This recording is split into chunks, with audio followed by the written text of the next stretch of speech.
अहंकार के कारण शिव पंचायत में नहीं बैठे। बहुत ध्यान दीजिएगा जरा। ब्रह्मा जी अहंकार के कारण शिव पंचायत में नहीं बैठे। अगर ब्रह्मदेव का अहंकार चले गया होता तो ये पक्का है कि ब्रह्मा भी शिव पंचायत में विराजमान होते।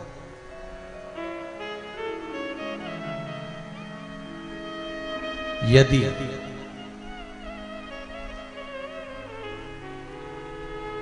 आपका अहंकार अगर थोड़ा सा प्रकट हो गया तो भगवान फिर दर्शन नहीं देता, भगवान फिर कोई कार्य नहीं करता।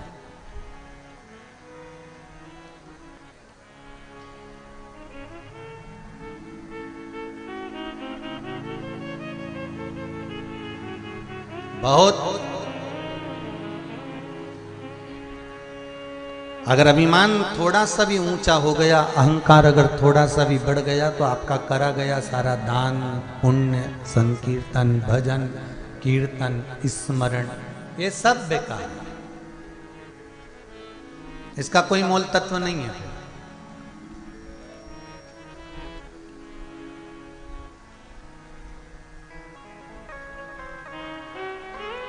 समय आया ब्रह्मा जी के अहंकार के कारण बस ब्रह्मदेव स्वयं शिव पंचायत के सदस्य नहीं बन पाए, पर 5 में गणेश जी, विष्णु जी, शिव जी, दुर्गा भवानी और 5वें नंबर पर है सूर्य नारायण भगवान। सूर्य नारायण भगवान का नंबर तो बाद में आया है, आखिरी में।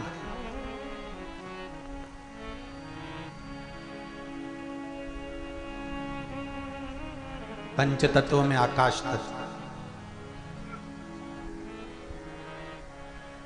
सूर्य नारायण भगवान का नंबर तो बाद में आया, आखिरी में।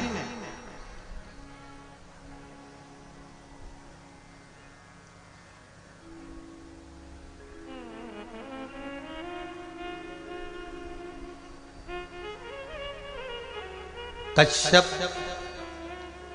ऋषि और अदिति माता के संतान हुई। 12 पुत्र जन्मे थे और 12 पुत्र में से सबसे बड़े थे सूर्य नारायण भगवान।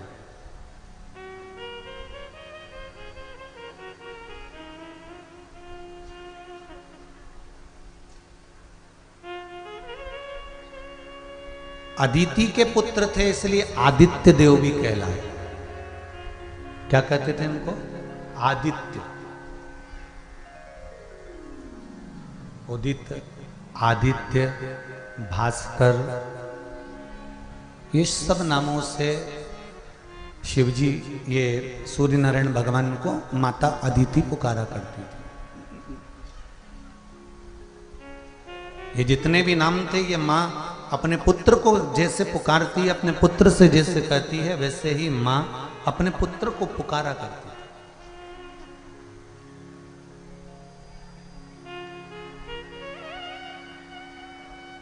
सूर्य नारायण भगवान जब 8 वर्ष की आयु में आए थे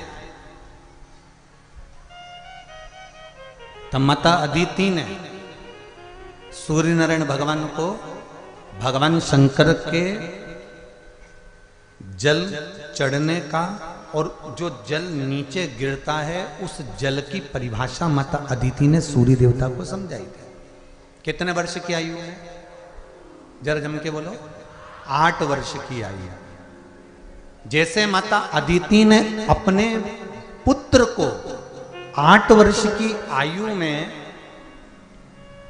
ये समझा दिया था कि शिव की आराधना कैसे करना चाहिए, जल कैसे चढ़ना चाहिए, उस जल का क्या महत्व है, उस जल की क्या परिभाषा है, उस जल की मूलता क्या है, उसी तरह आप में भी माता अदिति जैसा ज्ञान होना चाहिए जब हमारा बच्चा धीरे धीरे बढ़ने लगे, स्कूल जाने लगे, पढ़ने लगे, विद्या अध्ययन की ओर आगे बढ़ जाए, तब आप भी उसको थोड़ा थोड़ा हमारे सनातन धर्म की ओर लेकर जाए।